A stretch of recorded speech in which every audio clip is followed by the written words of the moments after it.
Folks, my name is Ben Hong, and this is Norwich Confidential. And my guest tonight is Gerry Egan, and he is familiar to you because he's been with me for several years, long time ago. And unfortunately, Bonnie cannot be present tonight because she definitely has a lot of questions to ask you, Gerry. Really? Oh, yes. So Gerry has lived through the different phases of Connecticut, from becoming a decentralized government to what he now calls as a centralized government. So what we're going to do tonight is to talk about the state of the art. The state of the state. Exactly, and try to provide some answers or some opinions on what we may be in for or what we're heading towards. Definitely, we used to be one of the richest state in the Union. With a very high level of education, living standards, and almost everything. People used to like to retire here in the state of Connecticut. Yeah. But I was just reading that one of the most expensive places would be the state of Connecticut to retire on. And the reason for this, of course, is that expenses are high, and primarily the expenses might be related to taxation, either locally or centrally. So, Gerry, tell us about your story about what you think was the form of government that we used to have when we were decentralized. Yeah, well, we used to have a decentralized government in the state of Connecticut. Connecticut is, with the exception of the state of Alaska, which doesn't have enough people to make up a town, is the only state in the Union that has centralized government. In other words, all the other states have regional or county governments. And if you look at the history of what happens with centralized government, you see that centralized government never serves the purpose it's supposed to serve. It serves the purpose of centralized government. Mm-hmm. If the local area takes control of itself, it can better equip itself to deal with the problems that are endemic to that particular area. And unfortunately, right now, we have a government that looks at everything as if it's Hartford, and looks through the eyes of Hartford. So what you're saying right now is everything that's associated with whatever is going to happen in towns or cities, they're all controlled by what the lawmakers are. Let's put it this way: if we had commissioners, county commissioners, or regional commissioners, we'd be the richest county in the state because of the casinos, you see, because then everything everything has to come through the local level before it goes to the state. Right. Well, what happens with centralized government is just the opposite. It's really the trickle down. Everything goes to the state, and it will trickle down ultimately or hopefully to us. Like now, the way it's divided up, those monies, is the greatest proportions of those dollars go to cities outside of the county of New London. And those counties and cities don't even have any service they don't perform. No burden for what we do here. No burden. Obviously, yes. I mean, obviously, Norwich and Montville carry the brunt of that burden. Yes. Because they have to provide additional services because of what takes place. Well, a very good example for that would be that there are so many workers or employees of the casinos, and they have their children and families here, and of course most of them education, that's correct. So we basically have to make sure that they are educated, and not only that, but a lot of them speak foreign languages. Yeah, you got to address. I was going to bring that up. You got to address those concerns because I think at one point in time, there's like 23 different languages or something being taught in the system. Right. Or people trying to learn English out of those 23 different varieties of language, whether they be Chinese, Vietnamese, Romanian, whatever. Right, and our public school will have to make sure that there is enough support for those children, which is basically an added expense. It's an added expense to the taxpayer. Yeah. And but we don't get compensated for that, you see. Well, we get compensated, but we don't get the compensation that we justly should receive for that. Right. So that, Because that we don't would be- control ourselves, that's why. So basically, what we're really depending here is that, well, the, you know, the goodwill of Hartford, they might say, well... Let's face facts. All right, You've got the governor, right, ostensibly the lieutenant governor, the president pro tem, and then approximately the chairs of 10 vital committees who control the government. all right. That's it. All the rest of these people are nothing more than cannon fodder. So how are they influenced in the way of thinking that, well, gee, this portion of the money should go towards this town or county and so on? Well, the vast number of the people who are elected to those posts that are vitally important don't come from Norwich. Of course. And that's what I'm trying to say. They come that, from places like where the, Hartford, Bridgeport, New Haven, you know, right. So, Wallingford. so the decision on where to put the money would be based on, well, Is in their hands. is in their hands. Yeah. Obviously. And do you think that that might be the reason why centralized government never really functioned well, rather than, you know, decentralized government, meaning that each town and county will have their own Yeah. Well, the people back in, it was 1959 they started, in 60 they came to a referendum. Ribicoff and Bailey sold a bill of goods to the people, telling them that because of the size of our state, we could do centralized government and it would be less expensive. And initially it was launched, it was. But unfortunately what happened is we have 169 towns. So instead of having 8 duplications, right, we have 169. Because each town now has its own clerk, each town has its own each town has its own fire, each town has its own education, each town is like an individual state unto itself. Right. So we're almost going back in time to the city-states Right. of Sparta. Well, but isn't that the reason why centralized government was formed? Because there's just so much duplication in each towns? Yeah. Each Well, of the town? But So there they- is. There and is. So the state would say, state government would say, well, listen, I'm going to put a commissioner on this so that everything is going to be centralized. Yeah. Well, I don't know. To me, centralized, you know from your own personal experiences too, growing up, centralized government is not the way to go. And we can see that through history. All right. Because what it does, it begins to serve itself. You know, ostensibly, behind every government, there's an invisible government that serves itself, Right. and no individual or is it responsible to anyone. So that's what we have to beware of. Yeah. Well, someone is calling, so let me answer. Hello, you're on line 1. Hello? Yes, hi. Yes. Hi, Gerry. Hi, Hi, I'm Bonnie. really sorry I'm not there tonight. what happened? Little back pain, but You didn't fall off a bar stool or anything, did you? you talked about the county system where communities would actually share certain services. Mhm. Would you talk about services that actually could be shared today?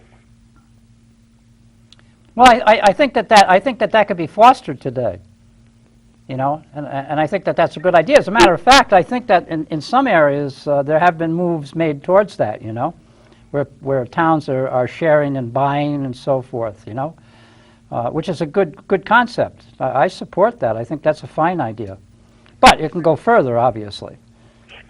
Expand on that, and if you can, what Well- specific services? Well, there is the health Department of Health that we have here that is shared, not just Norwich, but I think with Preston. Is that right? Yeah, the health There, district, right. So we have the health district, and there's Health one- district, yeah. Yeah. For instance, buying, you can consolidate buying. I don't know because I've been out of it for a long time, but for instance, when it comes time to buy, let's say, police cruisers, the town of Montville and the town of Norwich and maybe the town of who knows what could join together in a cooperative to buy those vehicles.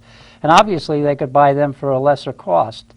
So it's like shared services, and that could be pushed out across the board. But right now, It's 169 towns, 169 Right. school systems, 169 administrators, 169 superintendents of school. Everything is by 169. Right. One of the reasons why your tax base is so high. When you consider, I can see New London County, because you do have a council of governments for New London County, basically. Yeah, that was started years ago, but it's not very strong. It's a good move, but it's not very strong. It could be stronger, you know. Do you, have you thought about how, like for education, I think a lot of people have been frustrated by the fact that we have so many management levels within each city's Department of Education, their school systems. But how would you actually combine that with other towns? New London County, as a county, would be wouldn't that be too large to incorporate education into? 22 towns, not too large. If you can do it on a town basis, you could do it on a multiplicity of towns. There's no difficulty. It's just a matter of doing it. You know what I'm saying? Because it's a cost effective. Okay. But I'm not an architect of government. I can only share with you my experiences. You know. Well, that's exactly what we want to find out, Gerry. We want to hear. Thank you. We want to hear your experiences. Yeah. I'll probably call back again. All right. Thanks for the warning. Thanks. Okay. Well, But you know, there's lots that can be done. There's lots that can be done. yes, I'm not giving up hope. Hope springs eternal, Doc. right. So, you probably may be aware or are aware that our state financially is having Yeah. a difficult time meeting the budget or the expenses, and as a result, which basically as a result, the governor has to lay off state employees. From the last I heard that there were 2,500 employees that were laid off. Some programs were cut. Yeah. And of course, the programs that were cut were unfortunately those that needed the most. Well, I think that's a ploy that they use because you don't see any mid-management people being laid off or deputy commissioners being laid off or anybody at the upper echelons being laid off. It's always somebody in the field, those who provide the services to us, you know. There's a lot of people within the realm of state government that could very easily be replaced by a postage stamp, to be quite honest with you. Okay. And if we were to eliminate a lot of those positions, you could put more people out there. You could put more cops on the street. You could put more social workers into DCF. There's a lot that could be done. You could actually do that and lower the cost of government, but we don't. So we try to use scare tactics. The other thing is, too, state employees have been raped because it's their pension plan. The legislators have raided their pension plan time after time after time, which has caused an upside-down situation to take place in Connecticut now.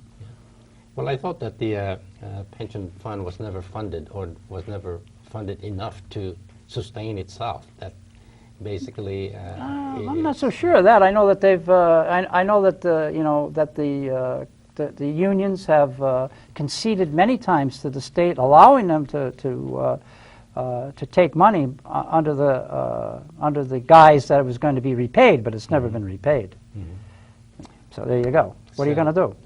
That makes it difficult for the current or the present employees to think about what retirement would mean to them if they're not really given that certainty that there's going to be retirement money coming to them.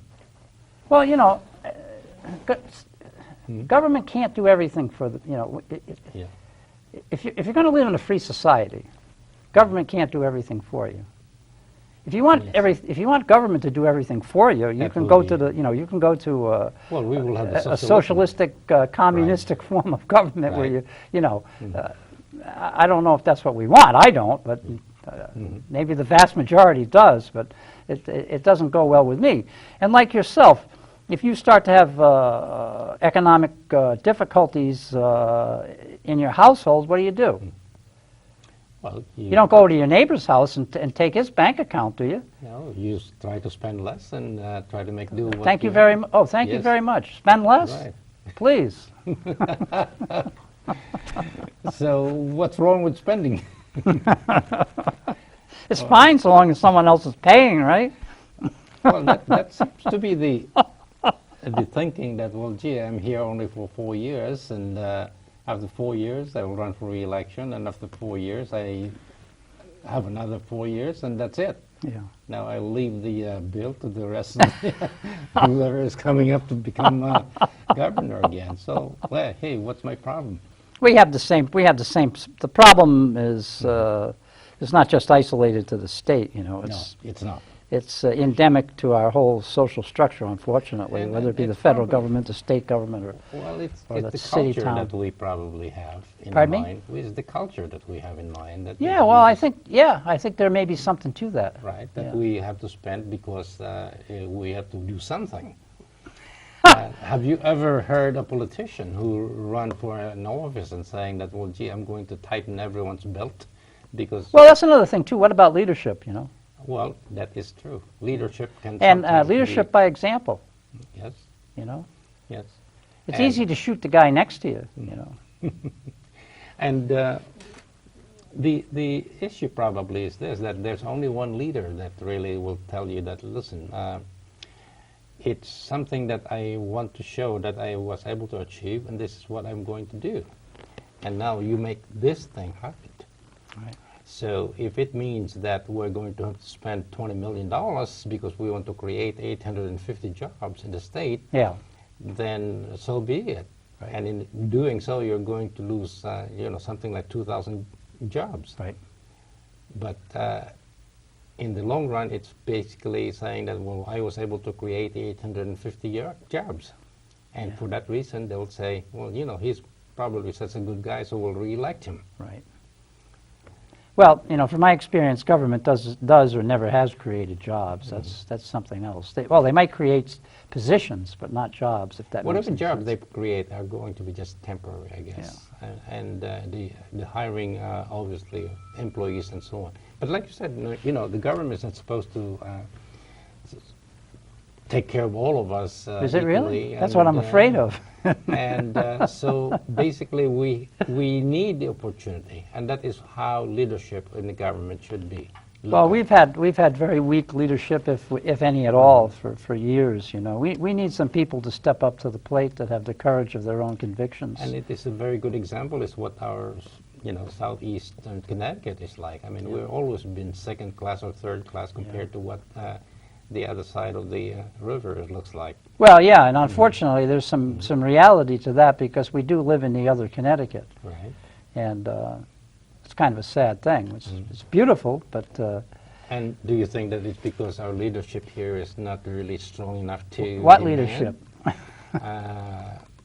I mean, we need strong leaders here that will represent us and truly represent us. Well, that's for sure. And not just be, another vote for what the governor wants. Well, what happens is it's very difficult. It's like a machine, Government's like a machine. It takes on a life of its own. And it's very difficult to stand up to it and against it because ultimately what's going to happen is that they're going to assassinate you, whether it's your character or unfortunately, whether it's you. You're going to be put out of the picture because you're obstructing that machine from continuing to move in the direction that it needs to move to feed itself. And it wants to be fed. And The this is- reality of it. That's why changing people in political positions is so vitally important, because people get entrenched, obviously. And the more they're entrenched, the less they're going to really be able to do because they have to sing that tune. Well, so therefore you're Have to sing that probably- tune or else, Well, you're probably saying that, if we have term limits, then that might be a that would be beneficial. beneficial be because, hey, beneficial. I'm going to make my mark. And You have to understand this too, that the governor in the state of Connecticut is very powerful. much more so than any other state because of Yes. the centralized concept of government. And secondly, he has control over all the bonding money. Yes. Yeah. So Ben Hong is our representative, and he goes to Hartford, Right.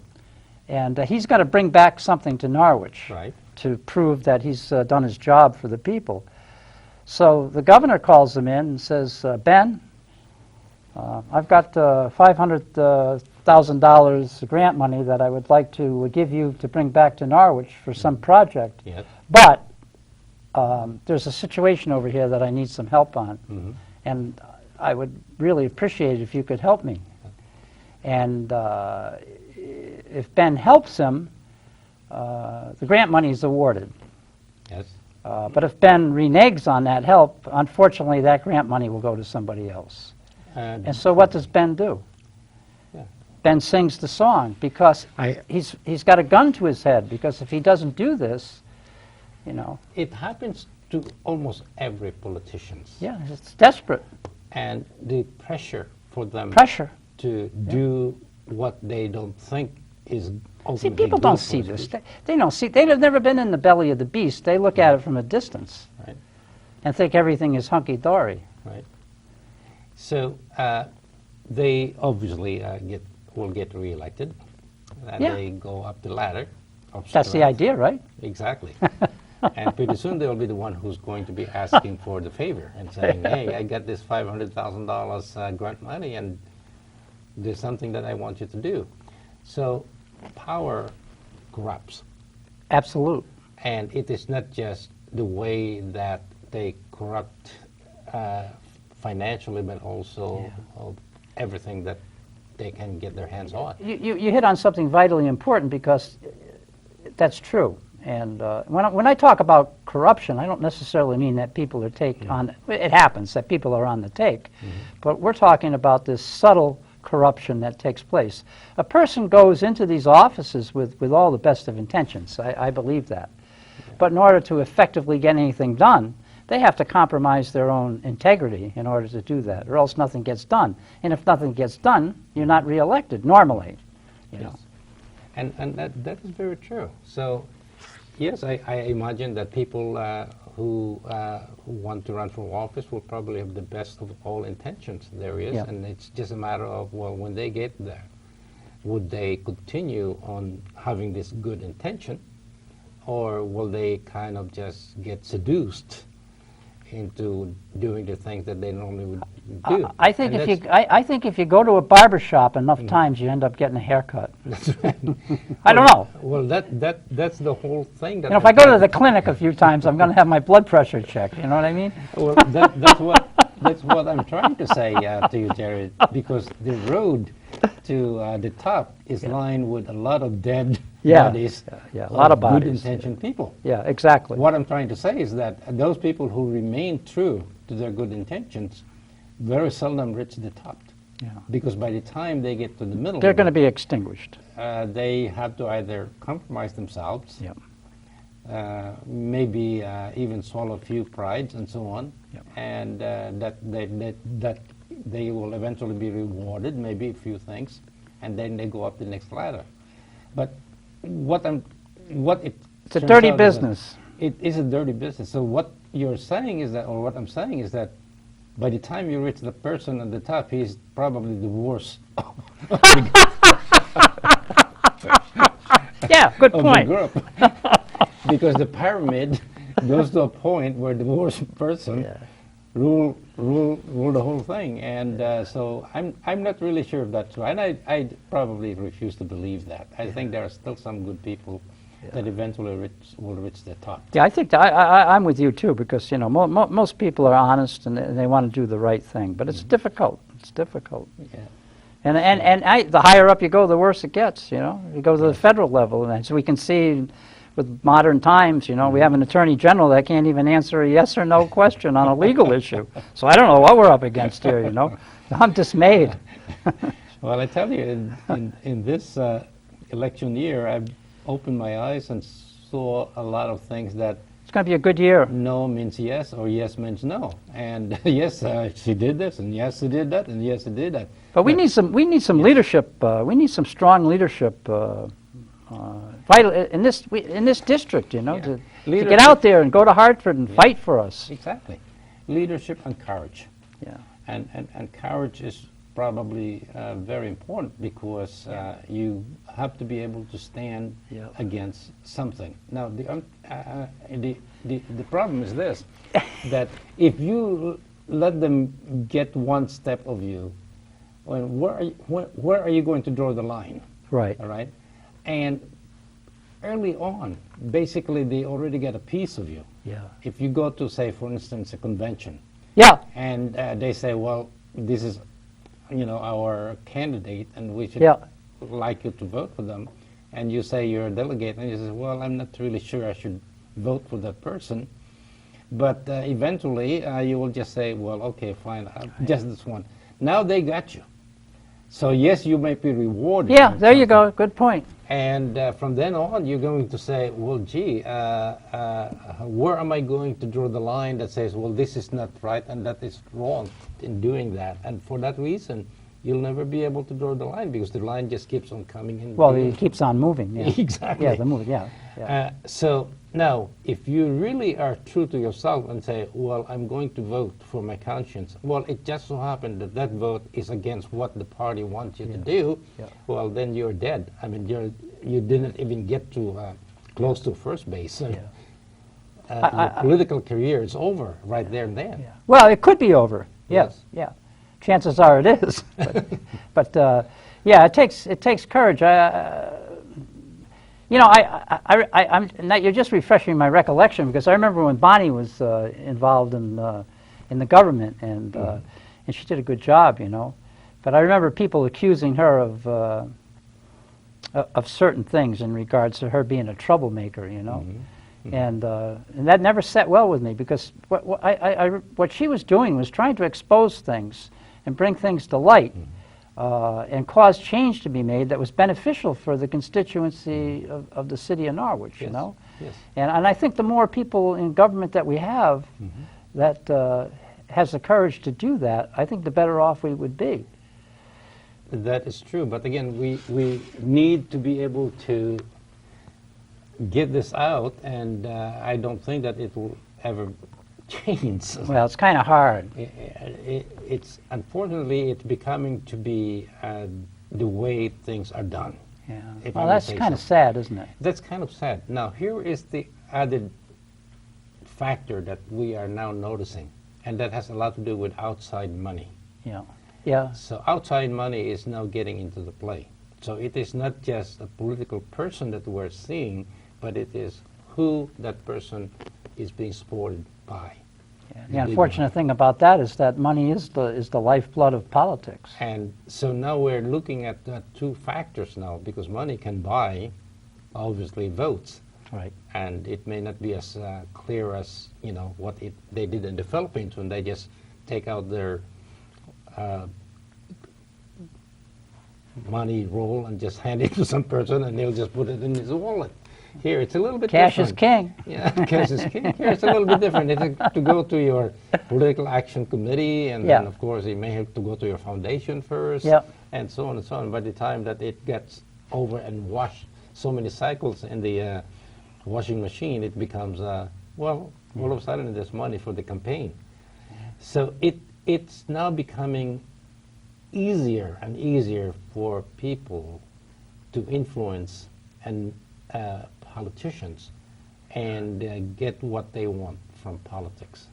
So that's the sad part of this whole thing. Before Well, that, it's just one person's ambition. Now it is now the corporate's ambition or another person's ambition that becomes, important. Yeah. Yeah. So that is my comment about, how is money being used in Well, politics. there's no question about it that money can influence. There's no Right. doubt. There's no doubt about that. And when power corrupts, then money corrupts, Yeah. obviously. So things are like this are happening so much now. So you want to run for governor? Nope. being a governor. You got a bankrupt state to start out with. You Well, shouldn't have any problem. That's what they were saying. That unfortunately, the state of Connecticut is way down in the list of the state able to pay their debts. And as a matter of fact, which is a little bit about Puerto Rico. It's a good thing that Puerto Rico is being revived by the federal. It's kind of sad, you know. It is sad. It is kind of sad. And again, it is management, I think. And like you said, leadership, management, and good people. Yeah. And if you don't have those, then if the government is being influenced by big corporations because they have already put in their investment into that government, then they just want to suck everything they can out of that state. And who do you think ends up paying the bill? It's the people. So what does the state do? Like you said, Raise taxes. raise taxes. Well, any idiot can do that, Right. you know. Right. But what about some real solutions here? What Right. about some real answers? Yeah. Oh, I get another phone call. Hello. It's just me again. All righty. Hi. Yes. Hi, Bonnie. Oh, hi, it's just me again. When you talk about Puerto Rico, I think one of the other comparisons you have to make to Connecticut is the fact that the corporations went into Puerto Rico with substantial tax advantages, very low wages for employees. It was like the trade deals are today, you can find the cheapest place for hiring employees and getting the best tax incentives and tax breaks so that you're paying very minimal taxes to that state and to those cities.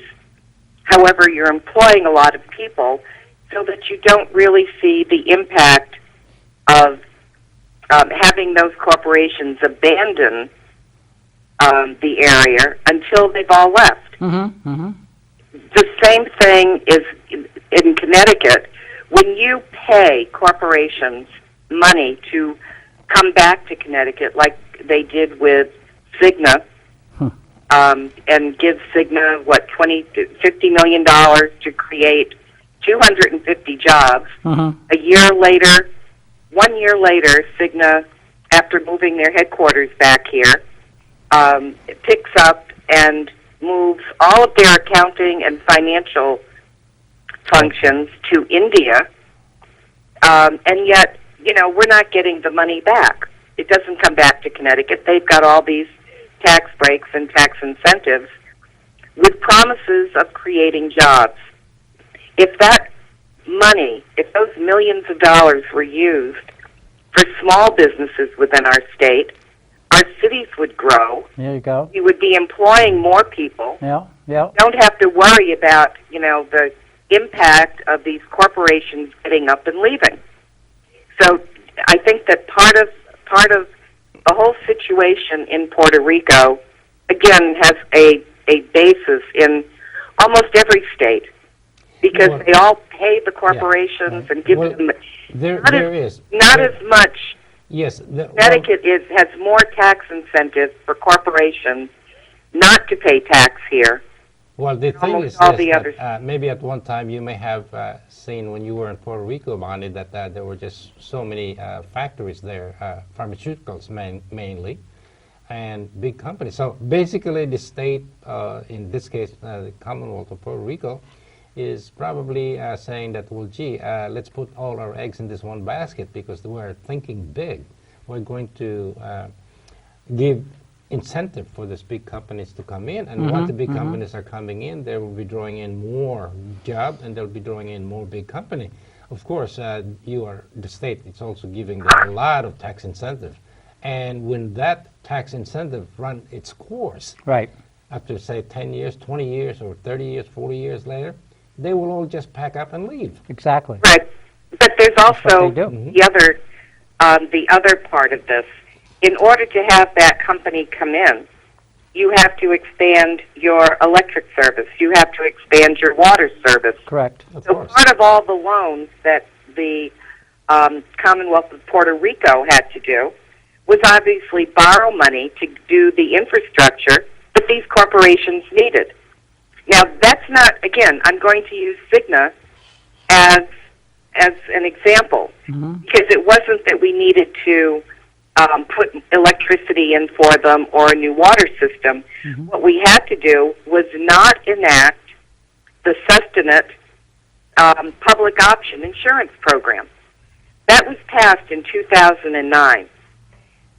Obviously, a public option insurance would be a fairly inexpensive insurance for people to pay for, but it would have included every state employee, every municipal employee, and any nonprofit that wanted to have their employees covered under a terrific health plan by the state as a public option.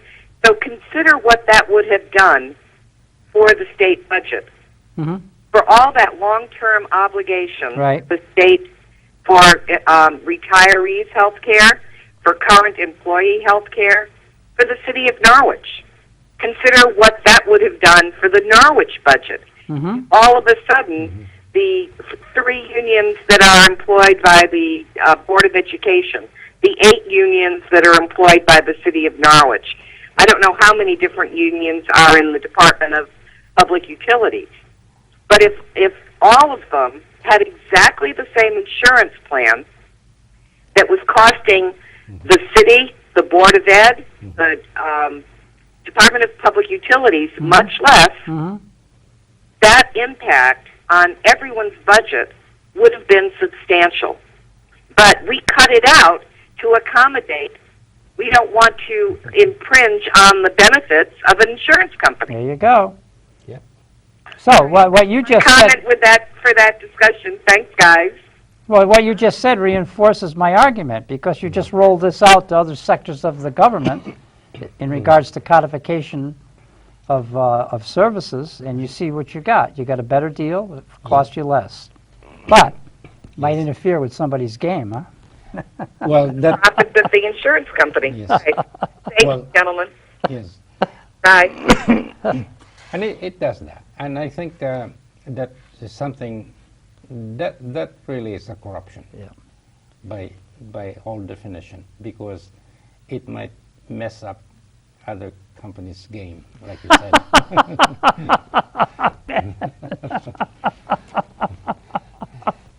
Well, can you imagine if... can you imagine if everyone's services are being duplicated here and duplicated there, and so they are just fighting against each other and either competing against each other. Now, the competition should be to lower down the prices, but the competition is to raise the prices as much as you can. So, well, we do have unified, say, insurance plan that we have now. One of which is called the TRICARE, of course. Right, the for TRICARE. Retired, servicemen. And also, even the active service, they used to have each their own hospitals. Remember, for one time, we used to have a naval hospital, right? Clinic, Exactly. and so on. People used to go there and get their clinic done. Now they don't have that, because now it's now managed by TRICARE also. Right. And so, I'm not sure exactly how much the government is saving by doing that. Well, I'm sure that they're saving a tremendous amount. It only makes sense, doesn't it, if you look at it on its face? Right. So now they don't have to have their own obstetrician serving in the sub-base to deliver maybe 3 babies a year. Right. So that can be done by... So there is a good thing about that, and there's also some not so good thing about that. You bring that to light, and that, as far as the military is concerned, it goes even broader, because you see the joint effort of combat arms to work together. In other words, the integration of different branches of the service. Right. They can still have their autonomy, but yet again they can integrate and work together, whether it be training or on mission in the field, and it's being done. Right. It's being done, and it works very effectively, as a matter of fact. But that took courage for people to make those changes, because we're human. We get used to certain things, and we're all resistant to change. Okay. It's just part of our nature. But we're able to change, though, and all of a sudden we have this big centralized government, and that you seem not to agree that this might be the most efficient way of running No, the state. no, it's not. It's not the most Yeah. efficient way. Obviously. Yeah. I mean, we're feeding all these people. Well, if you remove now the intent, I imagine, if you look at and look at the paper that it was drawn on, it probably looks good because now here's the pyramid. It goes all the way, and the top of the pyramid is Yeah. the governor. Yeah. And here's the governor who is going to be managing everything in the purpose of saving money and costs and Yeah, everything. the problem with it is right now it's an inverted pyramid, if that makes any sense. Yeah, well, it is, because Yeah. you have all of these people at That's the right. top, and it goes That's right. down, and then you got one state trooper here on the bottom on patrol, Yeah, and you have all this up on top. right, Or you have one DCF worker, right. or one substance abuse, you know what I mean? And they have all of these levels above them Right. that aren't providing a service to anybody, That is- you see? yes, yeah. And you And you're paying for it. right. So it makes it more expensive to run that way, then, isn't what you're course. saying? Yeah. Well, You don't have to be an economics major to figure this No. one out. well, leadership is really very important here. And for that Leadership? reason, somebody has to be able to say, hey, listen, this is really how things should be run, and so on. But we probably don't have that in our state government at this time. Well, you know, our governor was bought by the unions, Okay? and now he has to give the unions the business because it's all falling apart on him. Right? Don't you think wouldn't it have been better if there was some leadership at the beginning of all this, Yeah. and come cocoa with the with the Right. unions, and understand Yes. and express to them what the situation here is. Mhm. And I think it probably, in the long run, could have saved jobs, you know what I'm Right, saying? But that right. was not the case. I got to get elected, so I'm going to give these people what they want. Well, that is true. And that is because they have a lot of strength, I mean, the union, in terms of voters. Oh, yeah, no question And, about that. and it ultimately becomes an issue of, well, will I be elected? Mhm. And if it's a big group of, say, organization that says, we're going to throw our support on you, but this is going to cost you something, and the deal is going to be like that, and obviously you'll probably have to say, like I said, you know, good intention people will fall off very, very early. Yeah.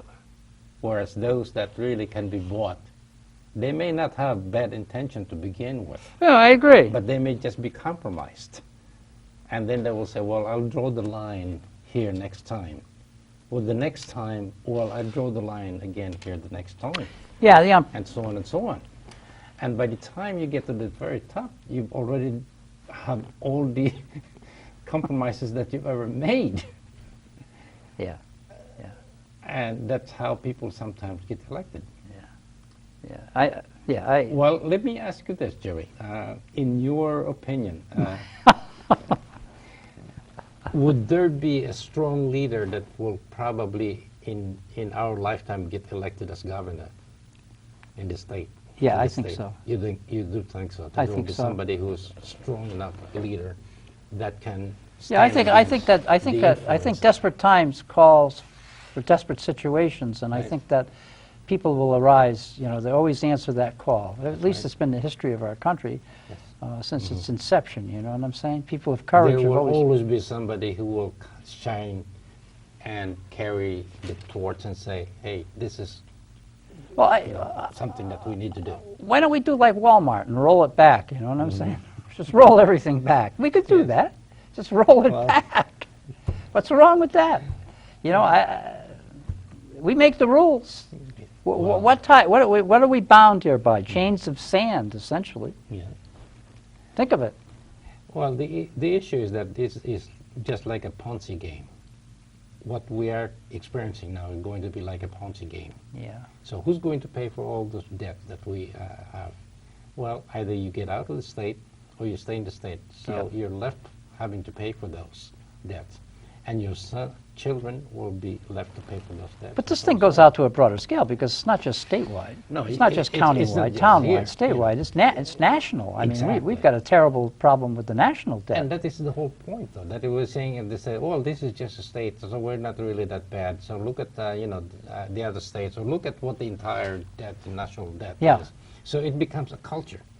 It becomes like, well, it's supposed to be like that. Yeah, well, yeah, but it's not. But it's not. It's not. But it's not. No. Precisely. And so it really is a bigger picture. And I'm not sure how a small state could say, no, we're not going to follow that kind of direction. We're going to do something. We have to be more responsible for what we do, and we have to be more responsible for our generation to come. And but who is that person who's going to be elected? He's not going to be elected because of his good intention, I'm sure. Right. Oh, I agree. Or he could be elected initially because of his good intention, but later on, somewhere along the line, he may have something else. Yeah. And so I could never understand sometimes why a politician would vote a certain way when it is so common sense and obvious that this is how it should be done.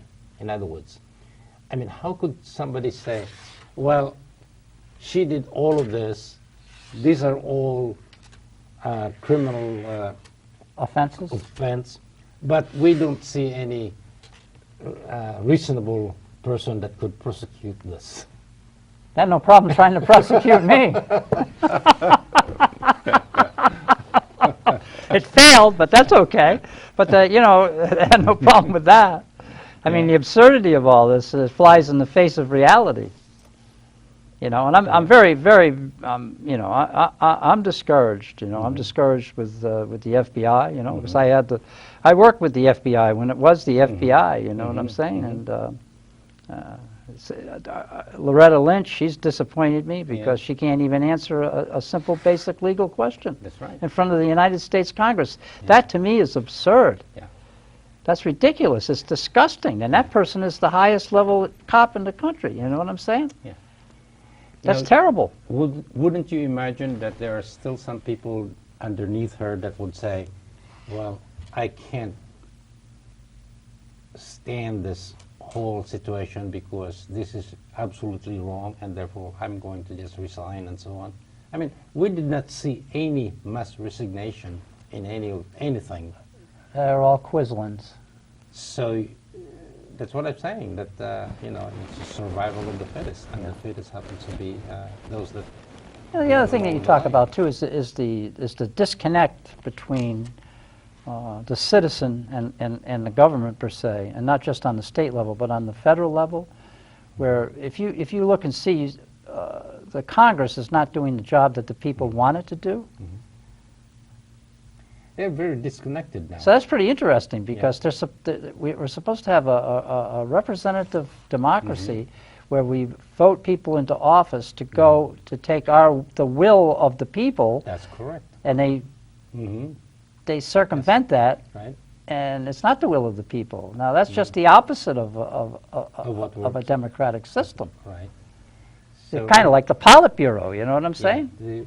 And that's true, because the Politburo really is just for votes. We'll do what we want to do, and we're going to tell you that. Right. We're telling you now what you're going to do. And you vote for that, and then you get a 98%. It's kind of discouraging when you look at it, really. Exactly.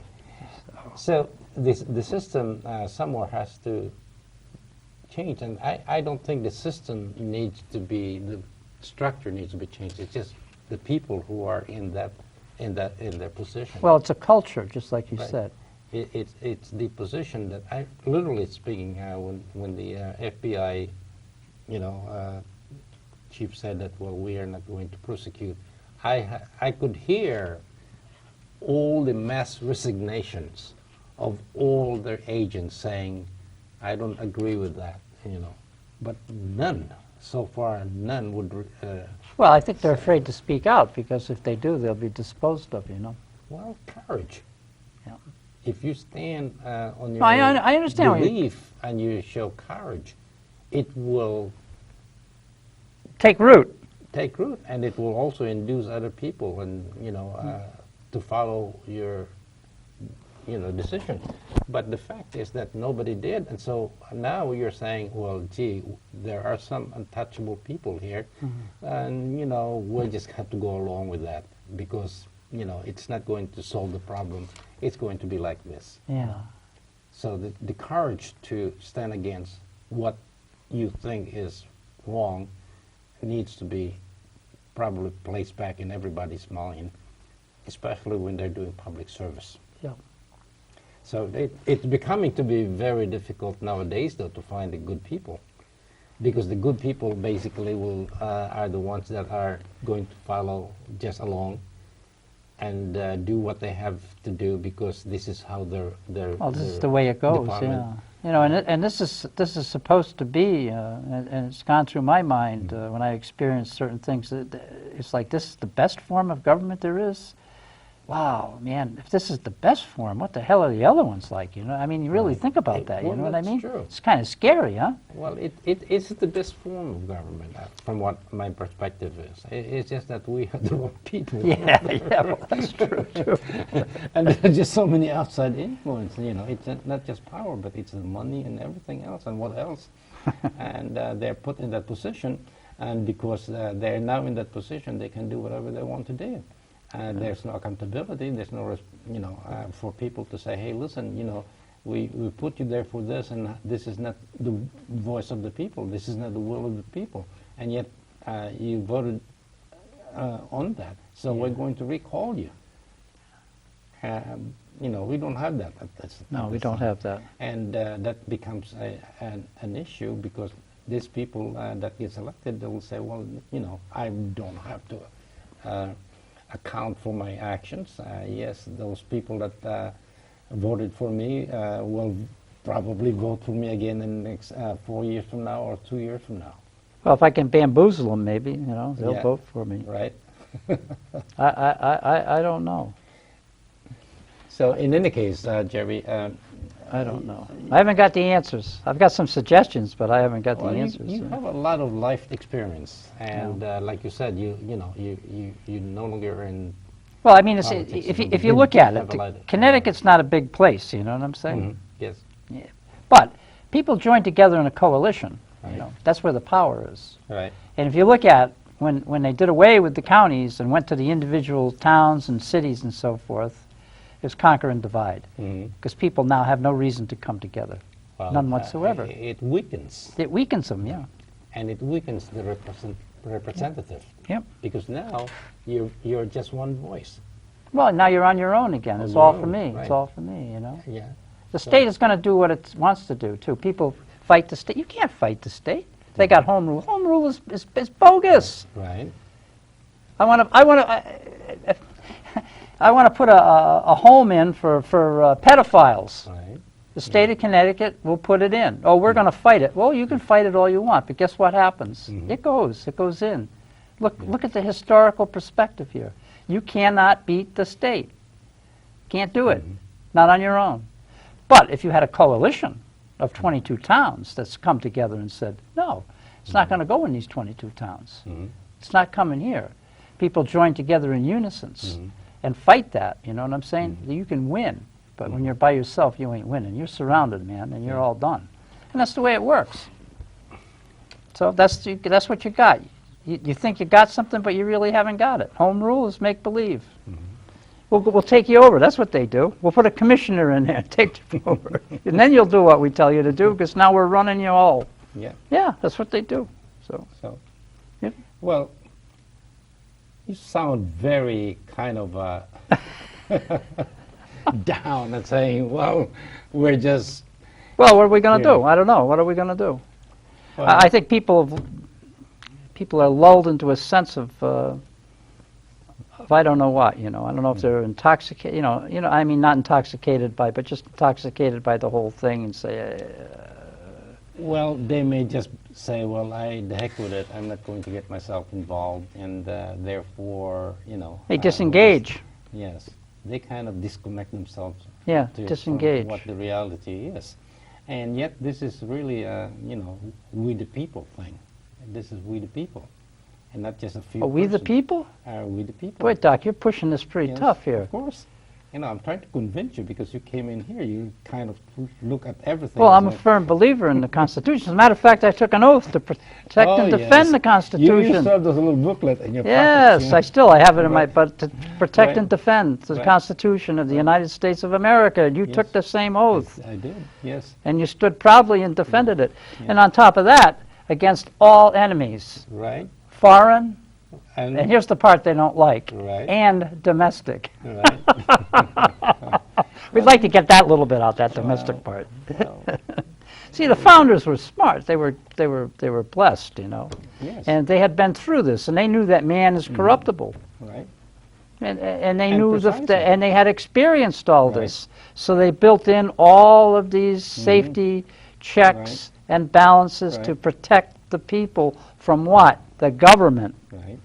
That's true.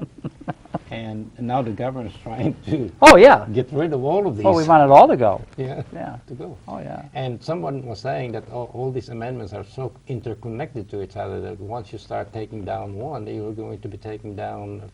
Well, it's a domino effect. Exactly, because the founders really have already gotten their mind and Yeah. how it should work Yeah.